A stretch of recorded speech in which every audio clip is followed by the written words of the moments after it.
31। बाकी लोग क्लास में नहीं है? चले, मर्जी है उनकी, अगर वो क्लास नहीं ज्वाइन करना चाहते तो हम क्लास की एक्टिविटीज को लेके चलते हैं। हमारा आज का टॉपिक है how to write a precis of paragraph, या फिर how to write a precis या प्रेसी ऑफ पैराग्राफ। हमारा आज का टॉपिक प्रेसी के ऊपर है कि हम एक प्रेसी को कैसे लिख सकते हैं।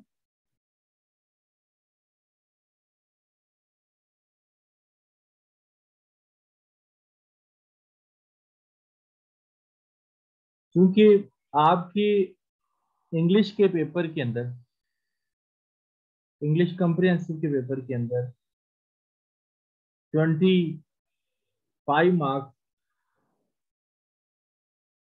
सॉरी 20 मार्क्स की जो क्वेश्चन आता है वो आपका प्रेसी का क्वेश्चन है। इसमें आपका जो प्रेसी का पेपर है उसका नाम है जैसे कि इंग्लिश प्रेसी और कॉम्प्रिहेंसिव है, तो डेफिनेटली आपके इंग्लिश के पेपर के अंदर इस क्वेश्चन की बहुत ज्यादा अहमियत है। इस क्वेश्चन को अटेम्प्ट करने के लिए, इस क्वेश्चन को जो है वो इंगेज करने के लिए, इसके ऊपर ओवरकम करने के लिए हमें कुछ ऐसे ट्रिक्स की जरूरत होती है, कुछ ऐसे फैक्ट्स एंड फिगर्स को लेके चलना पड़ता है जो कि इसकी इम्पोर्टेंट रूल्स हैं, उनके मुताबिक हम जो है वो इस तमाम जो क्वेश्चन है प्रेसी के रेलिवेंट है वो लेकर चलते हैं। कल मैं एक मेरे साथ एक बच्ची बैठी थी, वो बैचलर की स्टूडेंट थी। तो उससे मैंने क्वेश्चन किया, उसने कहा कि सर जी जितनी भी बीए के पेपर में, बीए के बुक के अंदर हमारी जितनी भी प्रेसी की बुक्स हैं और प्रेसी की क्वेश्चंस हैं वो आप मुझसे सॉल्व करवा सकते हैं। मतलब उसे अपने क्वेश्चन इस हद तक रटे हुए थे कि वो टू द वर्ड के लिहाज से बिल्कुल पॉइंट टू पॉइंट वो अपनी प्रेसी को लिख के दे सकती है किसी भी पैराग्राफ। लेकिन आपको मैं एक बात बताता जाऊं कि किसी भी पैराग्राफ की जो प्रेसी है वो अनसीन क्वेश्चन के तौर पे आती होती है। आपने इस दफा, जैसा कि आपको पता है कि जो प्रेसी का क्वेश्चन था वो एक एडिटोरियल या न्यूज आर्टिकल से आया था, 2021 की प्रेस से क्वेश्चन। तो ये एक अनसीन क्वेश्चन होता है, ठीक है। ऐसा नहीं है कि आप इससे पहले पैराग्राफ जो होते हैं वो आपको पता होता है उसके मुताबिक आप प्रेसी कर देते हैं। तो प्रेसी का जो क्वेश्चन है वो अनसीन होता है, वो डेफिनेटली आपने पहले नहीं देखा होता, और डेफिनेटली पहले जो होते हैं प्रेसी आपने नहीं की होती। आपने जब पेपर को देखना होता है तो डेफिनेटली एक नया पैराग्राफ होता है जिसकी आपने प्रेसी करनी होती है। आज के हम लेक्चर में ये देखेंगे कि एक अच्छी जो प्रेसी होती है उसकी कैरेक्टरिस्टिक्स क्या होती हैं, प्रेसी राइटिंग प्रोसीजर क्या है, इंट्रोडक्शन के बाद फिर राइटिंग राइटिंग प्रेसी, फिर विल पाकिस्तान। ये सब एक चीज एक्स्ट्रा ऐड होगी मैं को। अच्छा, आगे क्या for a good precis procedure, इसका क्या है क्वालिटी जो for good and good precis, good writing और गुड प्रैक्टिस प्रेसी की कौन कौन सी क्वालिटीज हैं। मतलब हम कैसे एक अच्छी प्रेसी लिख सकते हैं, how good good a precis can be, एक अच्छी प्रेसी कैसी हो सकती है, वर्ड्स लिमिट्स क्या होनी चाहिए, कौन कौन सी चीजें हमें प्रेसी मतलब डोंट्स ऑफ प्रेसी राइटिंग, कौन कौन सी चीजों से गुरेज करना चाहिए, और एक से एग्जांपल्स क्या हैं, और कुछ जो सोल्ड एग्जांपल्स है वो भी इंशाल्लाह हम आगे जाके देखेंगे कुछ प्रेसी की हैं पैराग्राफ की। जी, सबसे पहले हम इसके मीनिंग की बात करते हैं। मैं आपको वैसे थोड़ा थोड़ा साथ बताता इस तरीके से जाऊंगा कि आपको पता चल जाएगा, आपको कंफर्म हो जाएगा कि हमने प्रेसी के अंदर कौन से रूल्स देखने हैं, कौन से रूल्स को लेकर चलना है। हमारे सबसे पहली बात तो ये कि हम जितना मर्जी ऊपर से पढ़ लें, ये किताबी बातें हम जितनी मर्जी पढ़ते जाएं, लेकिन जब तक हम अपना माइंड सेट नहीं बनाते हम प्रेसी का क्वेश्चन अटेम्प्ट नहीं कर पाते। क्यों? क्योंकि हम ये पढ़ी लिखी बातें आपको डिफरेंट बुक्स में मिल जाएंगी, इस तरह के पैराग्राफ लंबे लंबे चौड़े आपको डिफरेंट बुक्स में मिल जाएंगे। लेकिन आज का जो हमारा लेक्चर है वो इस बात के ऊपर है कि हमने अगर प्रेसी को करना है, तो प्रेसी के अंदर जो इम्पोर्टेंट चीजें हैं वो किस तरीके से कैप्चर करनी है और वो कैसे अपने प्रेसी पैराग्राफ के अंदर जो हमने वो मतलब कि अटेम्प्ट करना और उसको कोहेरेंस कैसे देना है, कौन कौन सी चीजें पिक करनी है, कौन कौन सी चीजें ड्रॉप करनी है, कौन कौन सी वोकैबुलरी, किस तरह की वोकैबुलरी का इस्तेमाल करना है, किस तरह के वर्ड्स की सिलेक्शन करनी है, ये सारी चीजें जो हैं वो आपको आज के लेक्चर में इंशाल्लाह डिलीवर होंगी। तो आप इस हवाले से जो है वो मतलब माइंड सेट कीजिएगा। कुछ मीनिंग्स बताए हुए हैं। ये फ्रेंच वर्ड होता है जिससे ड्राइव है, मतलब फ्रेंच चेंजिंग इट, मतलब इसका मतलब कि इट्स मेन थीम और idea while writing a precis word precise. तो मतलब जब हम प्रेसिव लिख रहे होते हैं, प्रिसाइज लिख रहे होते हैं, तो बेसिकली उसका मतलब क्या है कि उसका थीम और आइडिया चेंज किए बगैर उसकी असल जो कंडीशन है उसको बयान करना। It means that it means summarizing while the process of writing it और summarizing it is called precis. मतलब जब हम किसी चीज को समराइज कर रहे होते हैं, हम शॉर्टकट वे में डिफाइन कर रहे होते हैं, वो बेसिकली प्रेसिव राइटिंग होता है। मैं आपको थोड़ा सा इस मीनिंग को समझाने के लिए आपको मैं कुछ मतलब कि बताना चाहूंगा ताकि आप लोग समझ सके। मैं सपोज बात करता हूँ कि मैं अपनी बात करूँ, मैं सुबह 8 बजे कॉलेज किया। मेरा पूरा मतलब कि रूटीन सुनिएगा, फिर इसको मैंने प्रेसी कैसे रूटीन की बनानी है वो भी आप ध्यान से सुनिएगा। कि सुबह मैं 7:30 कॉलेज गया। कॉलेज आके मैं कॉलेज के गेट पे पहुंचा तो दरवाज़ा खोला। जो गार्ड्स थे उन्होंने उसके बाद मेरी बाइक पकड़ी, गाड़ी पकड़ी, वो पार्किंग में लगाई। मैं क्लासरूम में गया। क्लासरूम में इतने बच्चे थे, मैंने उनकी अटेंडेंस लगाई। अटेंडेंस लगाने के बाद अपना लेक्चर लिया, फिर मैं बैठ गया। फिर 3-4 लेक्चर लिए। लेक्चर लेने के बाद मैं प्रिंसिपल ऑफिस में गया, प्रिंसिपल साहब से चाय पी। उसके बाद हमने डिस्कशन की, इस टॉपिक में डिस्कशन हुई। फिर वापस आया, मैंने अपनी गाड़ी ली, अपने घर आ गया। ये पूरी मैंने आपको एक जो है वो सेंटेंस आपको इस तरीका का मतलब पूरा एक अपनी रूटीन बताई है।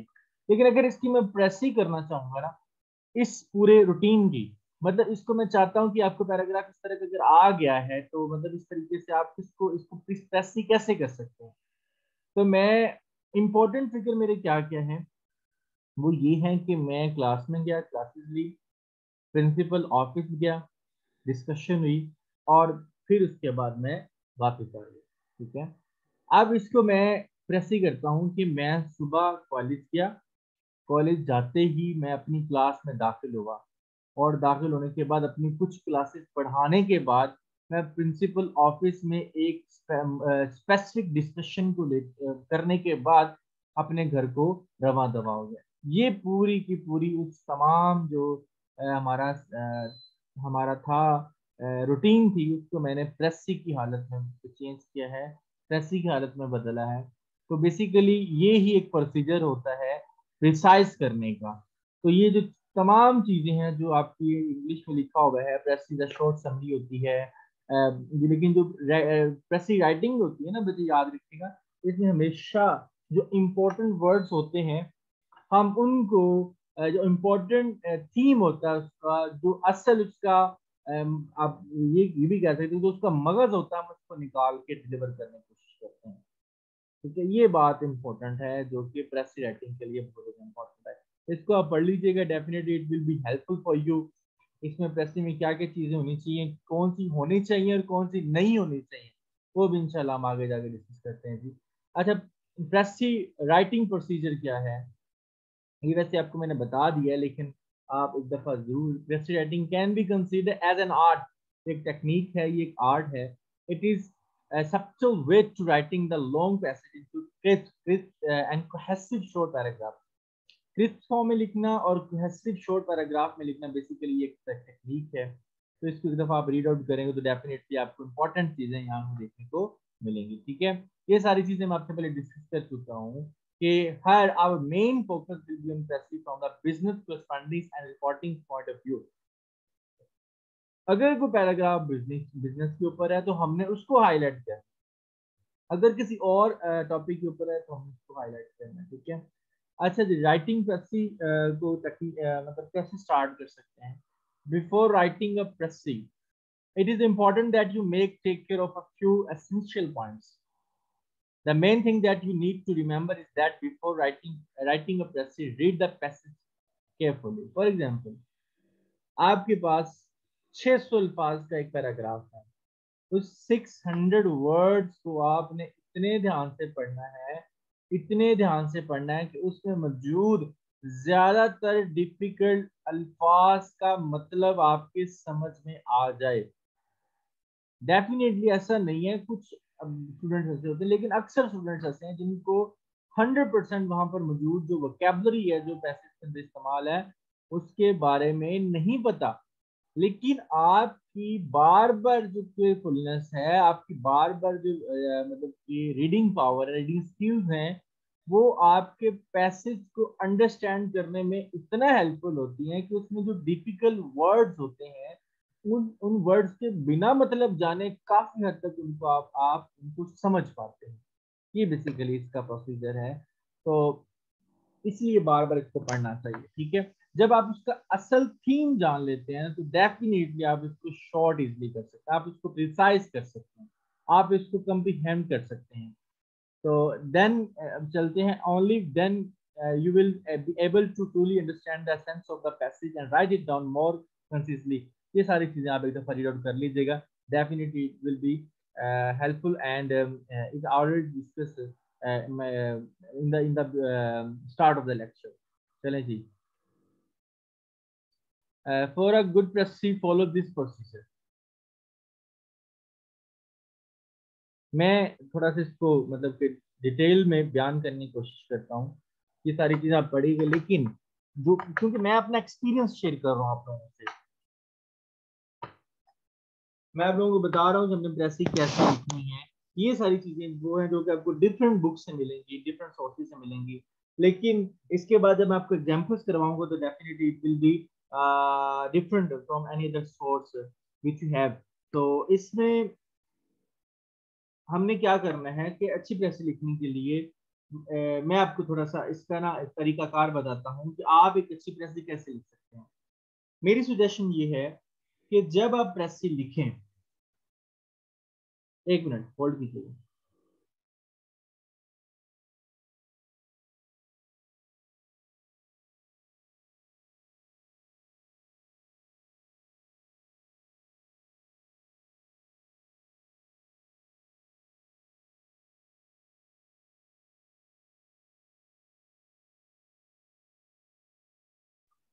अच्छा, मैं आपको बताना चाह रहा था कि प्रोसीजर क्या, प्रेसिंग को हम कैसे स्टार्ट करें।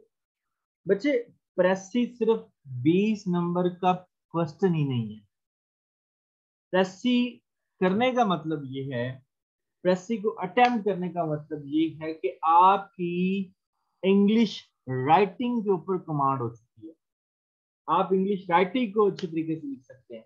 मेरी सजेशन ये है कि आपके सामने कोई भी पैराग्राफ आ रहा है इंग्लिश का, वो आसान है, वो मुश्किल है, वो जैसा भी है, आप बैठे बैठे उसी का कोई पैराग्राफ आपको, फॉर एग्जांपल नॉर्मली आप पढ़ते रहते हैं, नॉर्मली आपके पास बुक्स आती रहती हैं, आप कोई लोग यहाँ पे पढ़ा रहे हैं, कॉलेजेस में पढ़ा रहे हैं, कुछ स्कूल्स में पढ़ा रहे हैं, कुछ खुद से स्टडी कर रहे हैं। मेरी सजेशन ये है कि अगर आप डॉन एडिटोरियल्स नहीं कर रहे तो आपका वास्ता किसी भी इंग्लिश पैसेज के साथ है, तो आप बैठे बैठे उसका थीम माइंड में बनाएं, उसको बार बार पढ़ने के बाद, चाहे वो बहुत आसान लिखा हुआ है, तो उसको 1/3 नंबरिंग में डिवाइड कर दे, उसको 1/3 जो वर्ड्स हैं उनमें उसको प्रिसाइज करने की कोशिश करें, चाहे वो आसान पैराग्राफ है, चाहे वो मुश्किल है।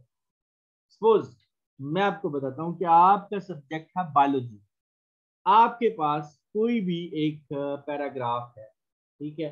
आप उसको कोशिश करें कि जितना भी आप पैराग्राफ पढ़ चुके हैं, आप उसके अंदर जो इंपॉर्टेंट चीजें हैं, जो उसका मिग है, उसको उठा के इस तरह अरेंज करें कि वो आपका अच्छा एक सेंटेंस जिसमें तमाम मीनिंग उसको समझ आ जाए। तो डेफिनेटली आप रेसिपी को अच्छे से इम्प्रूव करना शुरू कर देंगे। लेकिन अगर आप एडिटोरियल पढ़ते हैं, एडिटोरियल कहा जाता है कि न्यूज एडिटोरियल पढ़े, कहा जाता है कि न्यूज एडिटोरियल को इस तरह इस्तेमाल, ऐसा नहीं। मैं जो सजेशन आपको दे रहा हूँ मेरी थोड़ी सटीक आपको लगेगी।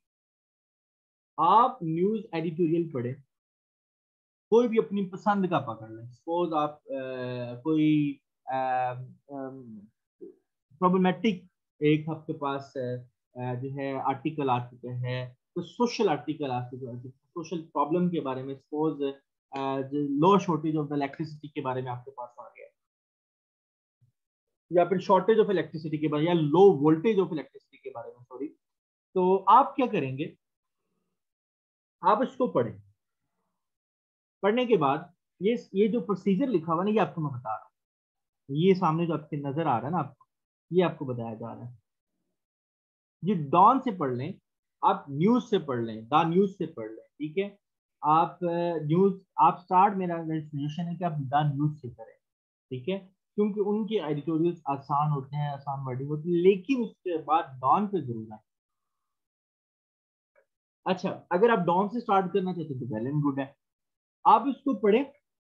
आपने पढ़ा पैराग्राफ, आपके पल्ले कुछ एक इक्का दुक्का जरूर पड़ेगा, लेकिन ज्यादातर चीज आपके पल्ले नहीं पड़ेगा अगर आप जो है वो इनिशियल स्टेजेस में हैं। अगर आप न्यू एस्पायरेंट हैं, जो कि आप, फिर आप दूसरी दफा पढ़ें, फिर आप उसमें जो डिफिकल्ट वर्ड्स है ना बच्चे, उनको आप साइड पे लिख रहे हैं, या उनके ऊपर ही आप, अगर आपने प्रिंट निकाला और आपने उसके ऊपर ही उसके मीनिंग लिखे, आपने जब दूसरी दफा पढ़ना है तो मीनिंग लिखने के बाद आप फिर तीसरी दफा पढ़ें बच्चे। उस तीसरी दफा पढ़ने के बाद आप उस एडिटोरियल को अपने सामने रख लें, अपने सामने रख लें, और एक हाथ में बॉल पेन और रजिस्टर पकड़ लें।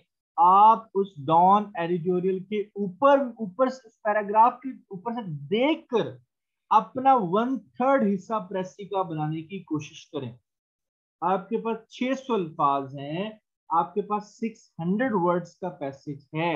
आप ऊपर से देखें, ऊपर से देख के उसको 1/3 करें, उसके 200 इंपॉर्टेंट जो अल्फाज का एक पैराग्राफ इस तरह से बनाएं कि 600 अल्फाज की बात को आप 200 अल्फाज में बयान करते। ये पहला स्टेप है।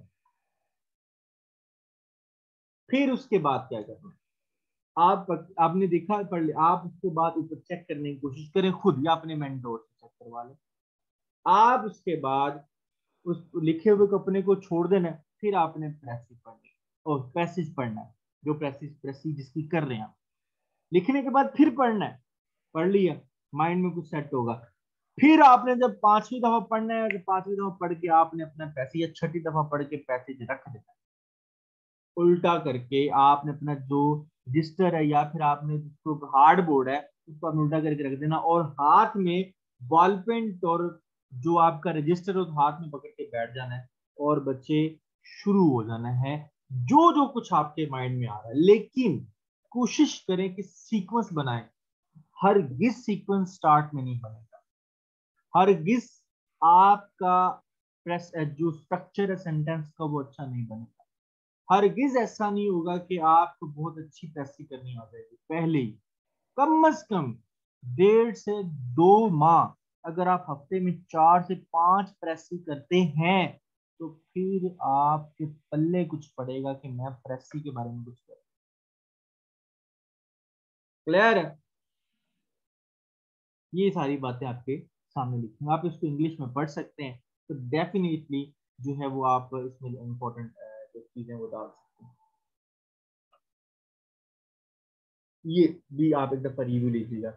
अच्छा जी, क्वालिटी ऑफ और गुड प्रेस रेटिंग, आपकी जो पैसेज है शॉर्ट होना चाहिए, आसान अल्फाज होने चाहिए। हाँ, सबसे जो बड़े मिस्टेक है जो हमारे स्टूडेंट्स करते हैं, वो प्रेसी के अंदर ऐसी वोकेबलरी यूज कर देते हैं कि एग्जामिनर जो डिमांड कर रहा है कि उसे आसानी के साथ समझ आ जाए, वो अपनी उस अपनी जो है वोकेबलरी के ऊपर जो ग्रिप है वो शो करते करते अपने प्रेसी के मार्क्स खो देते हैं। और जब प्रेसी के नंबर नहीं आते ना पुत्र, पेपर में नंबर नहीं आते, क्योंकि प्रेसी अगर आप पहले कर देते हैं तो प्रेसी से ही पता चल जाता है कि अगला बच्चा कैसा है। क्लियर है? ठीक है।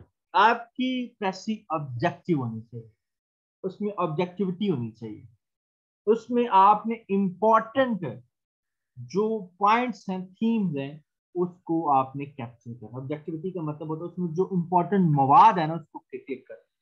क्लैरिटी होनी चाहिए। क्लैरिटी पुत्र यही बात ही है कि आपके जो लिखे हुए अल्फाज हैं वो बोले। कैसे बोले? कि जब आप सिंपल अल्फाज और अच्छी वोकैबुलरी का इस्तेमाल करके अपने सेंटेंस को कंप्लीट करके पैराग्राफ बनाते हैं तो आपकी क्लैरिटी क्या होती है। लेकिन जब आप कहें कि जो मैं बड़े बड़े वोकैबुलरी यूज करूं, जहां पे मैं जो ऐसी वोकैबुलरी यूज करूं कि अखीर कर दूं, तो बच्चे वो आपकी क्लैरिटी नहीं आ जाती उसमें। तो पुत्र याद रखना, अपने आइडियाज को, अपनी सोच को, थिंकिंग को, जो उसके बारे में सोच रहे हैं उसके बारे में सोच रहे हैं, ये मैं गलत बोल रहा हूँ। मतलब जो आप पढ़ रहे हैं खुद अपनी सोच इन्वॉल्व नहीं करनी। ये बात मैं बड़ी इंपॉर्टेंट है जो आपसे करना चाहूंगा इंशाल्लाह आगे जाके ठीक है। अच्छा, कोहेरेंस होना चाहिए डेफिनेटली। जब आप सेंटेंस लिखते हैं तो कोहेरेंस होना चाहिए आपके स्ट्रक्चर में। एक जो है ना सेंटेंस के अंदर कोहेरेंसी होनी चाहिए, करेक्टनेस होनी चाहिए। आप कोशिश करें ज्यादा से ज्यादा स्पेलिंग मिस्टेक्स ना करें और अपने सेंटेंस को इस तरह करेक्ट करें कि आप जो noun, pronoun, adjective, the adverb की जो गलती है, मिस्टेक्स हैं, उनको मिनिमाइज कर सकें। कॉन्सिस्टेंस होनी चाहिए। आपका जो पूरा का पूरा ध्यान है वो आप उस पैराग्राफ की तरफ हो उस वक्त जब प्रेसी लिख रहे हैं। अच्छा, यहाँ पे एक क्वेश्चन है आपसे, मैं पूछता हूँ कि प्रेसी पेपर के अंदर क्यों दी जाती है? आप में से को बता सकते हैं कि प्रेसी देने का मकसद क्या है? एक कॉम्पिटिटिव एग्जाम के अंदर आप अपने मैसेज को अभी 1-2 मिनट के अंदर लिख के मुझे सेंड करते हैं हर बंदा, कि प्रेसी देने का मकसद क्या है एग्जामिनर का पेपर के अंदर।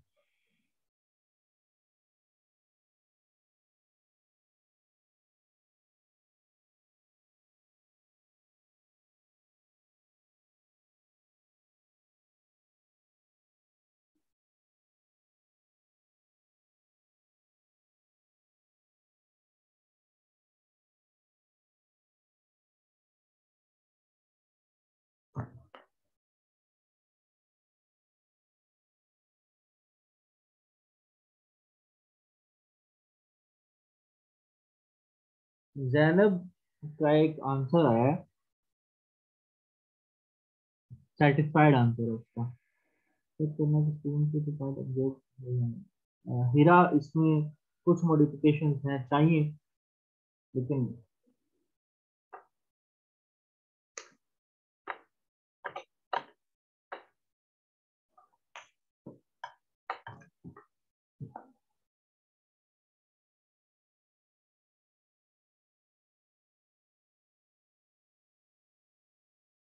बाकी लोग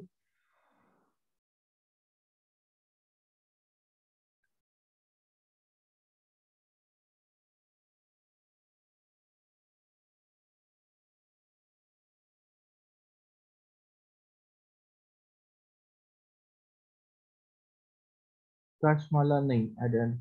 मैं जी थोड़ा सा इसमें मुझे ना सबसे अच्छा क्वेश्चन आंसर लगा है जनाब किसका, जैनब का। पर्पस यही है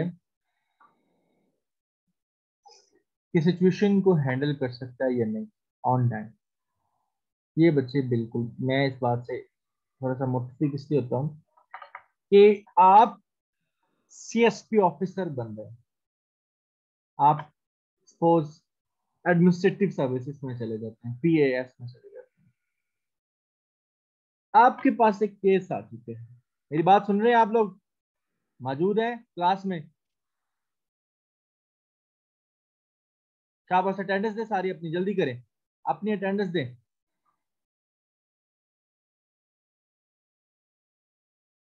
अपनी अटेंडेंस दें, मुझे पता चले कि आप लोग मेरी आवाज सुन रहे हैं।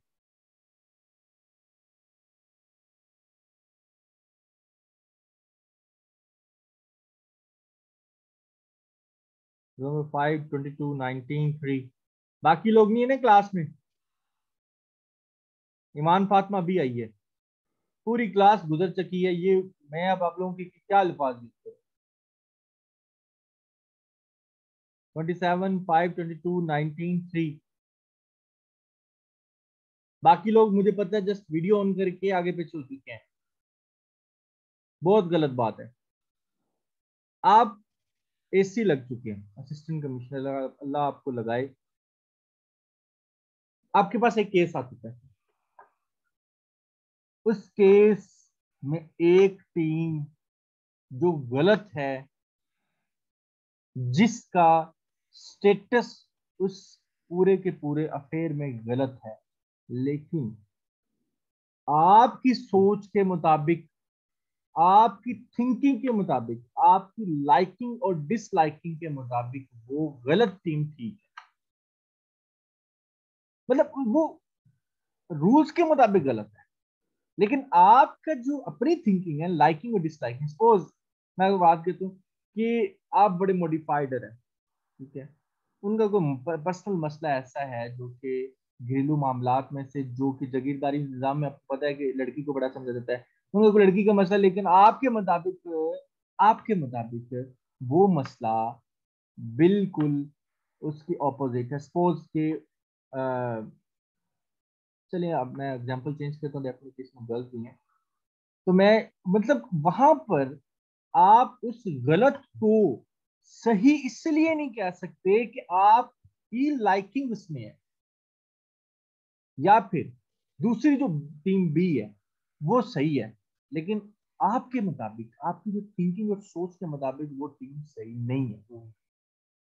मतलब कि आपको ब्लू कलर पसंद है, लेकिन बी टीम को ब्लू कलर पसंद नहीं है, लेकिन उसका ब्लू कलर उसकी जो करेक्टनेस को शो कर रहा है। तो ये नहीं है कि आप ब्लू कलर को पसंद ना करने की वजह से उसे डिसलाइक करेंगे और उसके गलत खिलाफ फैसला, ऐसा नहीं है।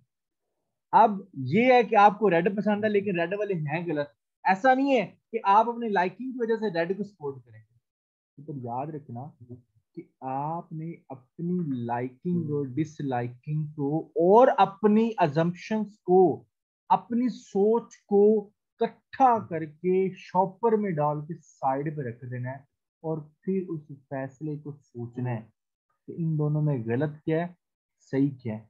जो चीज गलत है, without your own interest, without your own suggestion, without your own assets, आपने अपना कोई भी पर्सनल इंटरफेयर नहीं करना। जस्ट जो सामने चीज नजर आ रही है उसमें जो सही है उसको सही कहना, जो गलत है उसको गलत कहना है। ये होता है प्रेसी देने का मकसद आपके पेपर। आपको समझ आइए,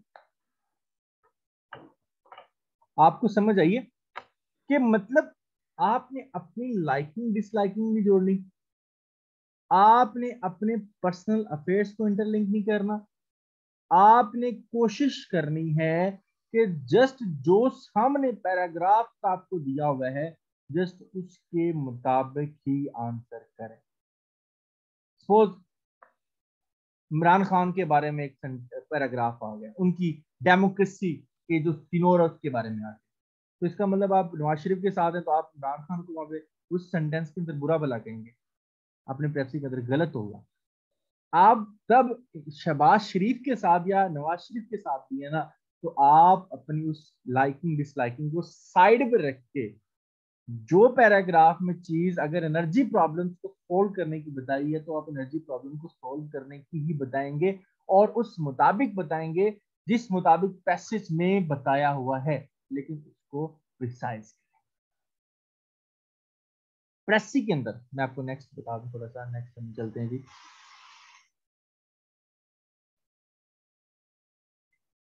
हाउ गुड आप प्रेसी कैन बी, अच्छी प्रेसी कैसे हो सकती है। क्लास खत्म होगी, आपको लिंक दोबारा आएगा, आपने दोबारा ज्वाइन करना। It should be precise and clear. अब precis writing no just lifting the word from the original text, सिर्फ वर्ड्स उठाना ही नहीं होता बल्कि नया थीम देना होता है। It should be written in the precise manner in your own words, definitely अपने अल्फाज में लिखनी होती है। कोई भी वर्ड या सेंटेंस कैप्चर सेम नहीं करना होता, वैसे ही नहीं लिखना होता, बल्कि उसको थीम की सूरत में अपने मुताबिक उसको डालना होता है, मोल्ड करना होता है। इट शुड बी समराइज और miniature vision of the original passage, basically summary होनी चाहिए, और मिनिएचर विजन वर्जन होना चाहिए ओरिजिनल पैसेज का। The precis must logically connected and should have a good flow of words. Definitely इसमें words का flow अच्छा होना चाहिए. Words limits क्या होनी चाहिए? 1/3 होना चाहिए. 600 अल्फाज हैं, 210 तो हो जाए, 190 तो हो जाए, लेकिन इससे कम या ज्यादा ना हो. आपके ओरिजिनल पैसेज में 600 अल्फाज है ना, 190 हो सकते हैं, 210 या 15 भी हो सकते हैं, लेकिन 220, 25, 30 नहीं हो सकते. इतनी वर्ड्स लिमिट्स को, और ये नहीं वर्ड्स लिमिट काउंट करने बैठ जाओ, आपको अंदाजा हो जाना चाहिए प्रैक्टिस कर करके, आपको पता चल जाए कि मैंने इतने वर्ड्स लिखे हैं और इसमें इतनी वर्ड्स लिखने चाहिए, क्योंकि आपका एग्जामिनर अल्फाज नहीं गिनता. आप एग्जामिनर देखते हैं कि आपने थीम क्लिक किया, आपने थीम को देखा, आपकी असल सेंटेंस स्ट्रक्चर क्या है, आपकी प्रैक्टिस क्या है, आपका ऑब्जेक्टिव जो उस पैराग्राफ के अंदर था वो क्या आपने उठाया, ये चीजें देखता है. अच्छा जी, डोंट ऑफ प्रेस रेटिंग. कौन कौन सी चीजें हैं जो प्रेस रेटिंग में नहीं करनी चाहिए? A press rating is a formal way of writing a shorter form of the given passage. So, even though you have read, understood the precis well, do not form your own opinions. अपनी ये बात मैं discuss कर चुका हूँ, अपनी opinions को enroll ना करें. You cannot insert your own remarks. अपनी remarks अच्छे बुरे की वहाँ पे insert ना करें. Always take the fact and data that is given. सिर्फ वो fact और data लिखें जो कि paragraphs के अंदर हैं. Also, during a press writing, you cannot insert a question. आप कोई क्वेश्चन नहीं पूछ सकते. If for any reason you need to insert it, take it in form of statement. तो आपने सिर्फ क्वेश्चन नहीं लिखना बल्कि आपने स्टेटमेंट बनानी है, आपने क्वेश्चन मार्क इस्तेमाल नहीं करना. ये प्रेस रेटिंग है. It should be coherent and for this it can use the linkage of words such as and because therefore etc. मतलब ये कोहेरेंट होने चाहिए, मतलब इसके सेंटेंस के अंदर हम एंड या मतलब कोहेरेंसी मतलब जो भी जितने भी जो है ना सेंटेंस है, कंजक्शन है, वो यूज कर सकते हैं, एंड बिकॉज देयरफॉर वगैरह इस्तेमाल कर सकते हैं. Expresses should be have an appropriate title and the order ideas need to be original. अब आपको मैं टाइटल के बारे में बताऊंगा, टाइटल कैसे फाइंड करते हैं. उसका एक अच्छा सा टाइटल होना चाहिए, फाइंड आउट करना चाहिए. Details found in the press must match the details found in the paragraph. Basically, इसकी details वही होनी चाहिए जो कि original press में. When all of these above points understood and used in a press, a good press is bound to be. अच्छा, ये तमाम चीजें समझने के बाद अच्छे press लिख सकता बंदा. एग्जाम्पल है कुछ, sole example rules of press ratings. Any question press का? अच्छा, लास्ट में मैं कुछ बता दूं, कोशिश करें. अब भाई सुन रहे हैं और मौजूद है क्लास में, जिंदा है?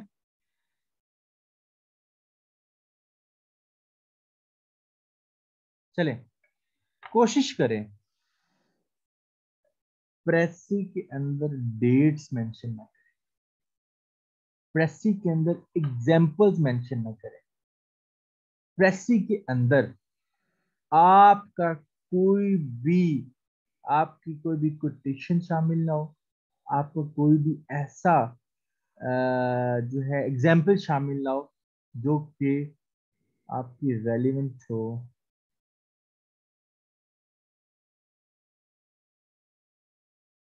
ठीक है, कोई भी ऐसी चीज शामिल ना हो जो कि आपकी ओरिजिनल पैसेज, जैसे डेट दी होती हैं, एग्जाम्पल्स दी होती हैं, एग्जाम्पल शामिल ना करें, डेट शामिल ना करें, आप कोई भी क्वेश्चन न शामिल करें. तो ये तमाम चीजें जो कि प्रेस के अंदर शामिल नहीं होनी चाहिए. ठीक है, इसके अंदर और भी बहुत सारी चीजें जो कि आपको मैं बताऊंगा. आपको भी मैं एक पैसेज सेंड करूंगा प्रेस करने के लिए, अभी सेंड करता हूँ. कल आपने शाम 5 बजे तक प्रेसी का पैसेज सेंड कर देना मुझे. आपको 2 छुट्टियां हैं, जिसमें हफ्ता और इतवार है. तो जुम्मे को आप सोमवार को अपनी क्लास होगी. अभी आपकी क्लास और है, वो भी आपने लेनी है. वो आपकी क्लास है पाकिस्तान अफेयर की. तो आप लोग तमाम जो है वो क्लास ज्वाइन करें. अभी आपको मैं बताता हूँ जी. तो जो लोग प्रेसी के बारे में क्वेश्चन रखते हैं वो मुझसे personally. Thank you ji, thank you, बहुत अच्छा लगा आप लोगों के साथ. इंशाल्लाह मिलते हैं नेक्स्ट क्लास में.